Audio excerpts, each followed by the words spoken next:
21, 22 যে কোনো বয়সের ছেলে মেয়েদের সাথে কথা বলুন, তাদের স্বপ্ন কি? একটাই উত্তর, আমাদের কোনো স্বপ্ন নেই। কেন নেই? তার কারণ তাদের থেকে যারা 5-6 বছরের বড়, 8 বছরের বড়, 7 বছরের বড়, তাদের জীবনটাই অন্ধকারে ডুবে আছে। তাই তারা কি করে স্বপ্ন দেখবে? আপনি যদি চান আপনার ছেলেমেয়ের ভবিষ্যতে অন্ধকার ডুবিয়ে দিতে, আপনি তৃণমূলের পাশে যাবেন, বিজেপির পাশে যাবেন। আর যদি মনে করেন সে অন্ধকারকে কাটিয়ে নতুন সূর্য আপনাকে ওঠাতে হবে, আপনাকে বামপন্থীদের পাশে আসতেই হবে। রাজ্যের দিকে তাকান, হাজারে হাজারে লাখে লাখে নতুন বামপন্থী ছেলে মেয়ে পথে নেমেছে। এদের শিক্ষা আছে, দীক্ষা আছে, রুচি আছে, সব আছে। এরা চাইলে ভালো চাকরি বাকরি করে নিজেদের জীবন কাটাতে পারতো, করেনি। কেন করেনি? তারা আপনাদের পাশে দাঁড়িয়েছে, আপনাদের জন্য লড়াই করতে নেমেছে রাস্তায়। আমাদের দায়িত্ব এই শক্তিটাকে সামনে এগিয়ে দেওয়ার। একটা বাড়ি তৈরি করতে গেলে তার ভিত শক্ত করতে হয়। 2026-এ কি হবে তার ভিত হচ্ছে লোকসভা। সিদ্ধান্ত আপনাদের। এই রাজ্য থেকে, এই কেন্দ্র থেকে খুব বেশি দূরে নয় সিঙ্গুর। সিঙ্গুরে কি হয়েছিল আপনারা জানেন। পশ্চিমবঙ্গ একমাত্র রাজ্য ভারতবর্ষে যেখানে একটা তৈরি হওয়া গোটা কারখানাকে ভেঙে গুঁড়িয়ে দেওয়া হয়। সেই ভেঙে গুঁড়িয়ে দেওয়ার কর্মকাণ্ডে তৃণমূল কংগ্রেসের সঙ্গে বিজেপির মদত ছিল। তাদের নেতা নেত্রী সেদিন পশ্চিমবঙ্গে যাওয়া আসা করতেন। তারা আজকে বলছেন ভারতবর্ষকে একটা স্বনির্ভর দেশ হিসেবে গড়ে তুলবেন। কিসের ভিত্তিতে? ভারতবর্ষের দারিদ্র, বেকারত্ব, না খেতে পাওয়া মানুষের সংখ্যা, কর্মহীন মানুষের সংখ্যা প্রত্যেক দিন বাড়ছে।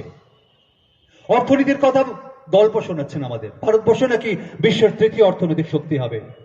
ভারতবর্ষে কটা মানুষ প্রত্যেকদিন দুবেলা খেতে পান জানেন? ভারতবর্ষে কটা মানুষ স্বাস্থ্যের সুযোগ পান জানেন? ভারতবর্ষে কটা পরিবারের ছেলে মেয়ে ঠিকমতো পড়াশোনার সুযোগ পাবেন জানেন? উত্তর নেই ওদের কাছে।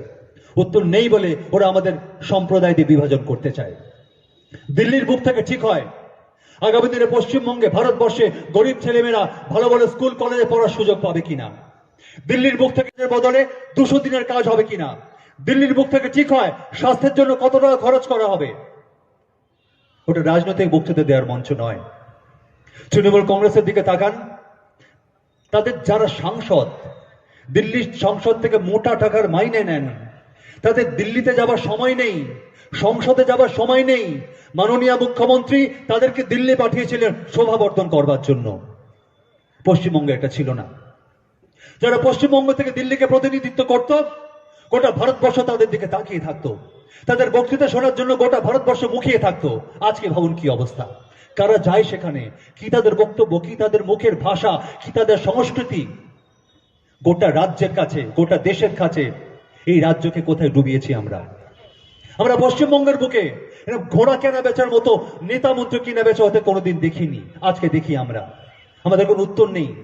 আমরা দেখিনি পশ্চিমবঙ্গে 34 বছর সরকার চালাবার পর নেতা মন্ত্রীদের জেলের পেছনে দেখিনি আমরা দুর্নীতির দায়ে। আজকে দেখছি আমরা।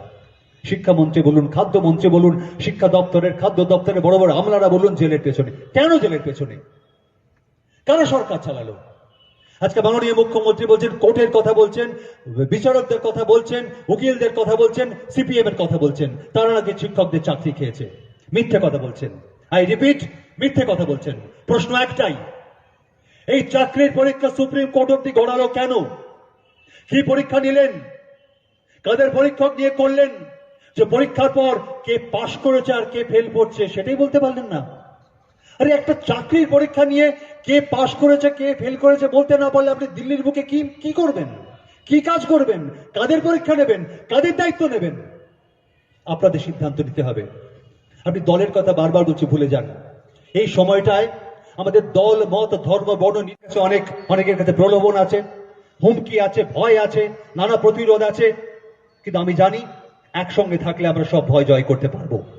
গোটা রাজ্যে তার সে হাওয়া উঠেছে। গোটা রাজ্যে, আমি এই সময় গোটা রাজ্য ঘুরে বেড়াচ্ছি। বিশ্বাস করুন, গোটা রাজ্যে এই বিজেপি তৃণমূলের বিরুদ্ধে যে শক্তি উঠে আসছে, সেই শক্তি আগামী দিনে ভারতবর্ষকে পথ দেখাবে। আজকে আমরা আমাদের কেন্দ্র থেকে, প্রত্যেকে কেন্দ্র থেকে যোগ্য প্রার্থীদের দিল্লিতে না পাঠাতে পারলে আমাদের হাত কামড়াতে হবে। আজকে তৃণমূল কংগ্রেসের নেতা মন্ত্রীদের দিকে তাকান। পঞ্চায়েত বলুন, মিউনিসিপ্যালিটি বলুন, জেলা পরিষদ বলুন, রাজ্য বলুন, এই 10 বছর, 11 বছরে, 12 বছরে তারা যে পাহাড় প্রমাণ সম্পত্তি করেছে, তার সিকিভাগ আপনাদের কারো হয়েছে কিনা? বিজেপির দিকে তাকান। আমি সমস্ত রাজ্যে গ্রামে গ্রামে গিয়ে জিজ্ঞেস করেছি কেরোসিন তেলের দাম কত, গ্যাসের দাম কত। পশ্চিমবঙ্গের মহিলারা কেবল কেরোসিন তেল ব্যবহার করেন না, 100 টাকার উপর দাম। কেন হলো? উত্তর নেই। উত্তর নেই বলে বিজেপি ধর্ম দিয়ে, সম্প্রদায় দিয়ে আমাদের চুপ করিয়ে দিতে চায়, ভাগ করতে চায়। আমি শুধু বলবো, খোলা মনে ভাবুন, কাকে ভোট দেবেন, কেন দেবেন, কাকে দেবেন না, কেন দেবেন না। গোটা পশ্চিমবঙ্গের বুকে সমস্ত গ্রামে, সমস্ত মফস্বলে আর কিছু হোক না হোক একটা করে মদের দোকান তৈরি হয়েছে। ফাঁকা মাঠের মধ্যে টিমটিম করছে আলো, একটা ঘর, যে এদিকে মদের দোকান। পশ্চিমবঙ্গের বুকে আজকে ওষুধের দোকানের থেকে মদের দোকান বেশি হয়েছে। যদি আপনি চান আপনার ছেলে মেয়েরা বড় হওয়ার সঙ্গে সঙ্গে মদ ধরুক, হাতে নেতাদের দেওয়া ক্যাশ টাকা আর এই মোটর বাইক, এইটাই তাদের জীবন হবে, আপনি তৃণমূল কংগ্রেসে ভোট দেবেন। আর যদি চান ছেলেমেয়েরা স্বপ্ন দেখুক, পড়াশোনা করুক, ছোট বড় জ্ঞান থাকুক, তাদের ভাষা, তাদের শিক্ষা, তাদের সংস্কৃতি মার্জিত হোক, তাহলে আপনি রিফিউজ করুন, বামপন্থীদের পাশে এসে দাঁড়ান। এই সময় আমাদের রুখে দাঁড়াবার। এখানে আরো অনেক বক্তা আছেন, এই কেন্দ্রের প্রার্থী আছেন, তিনি বলবেন।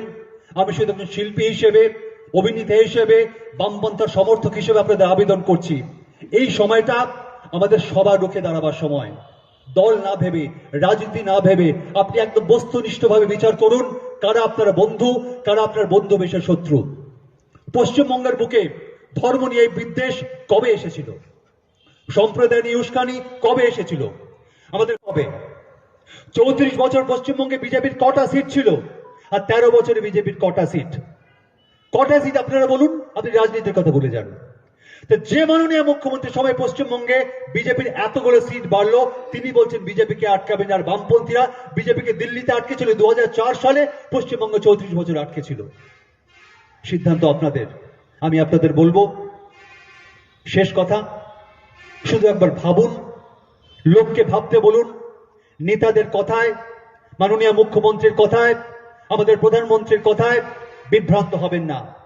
তারা নানাভাবে মিডিয়াকে ব্যবহার করে, সংবাদ মাধ্যম ব্যবহার করে, বিজ্ঞাপনের মধ্যে প্রত্যেক দিন মাথার মধ্যে যা ঢোকাতে চাইছে তা খুব চকচকে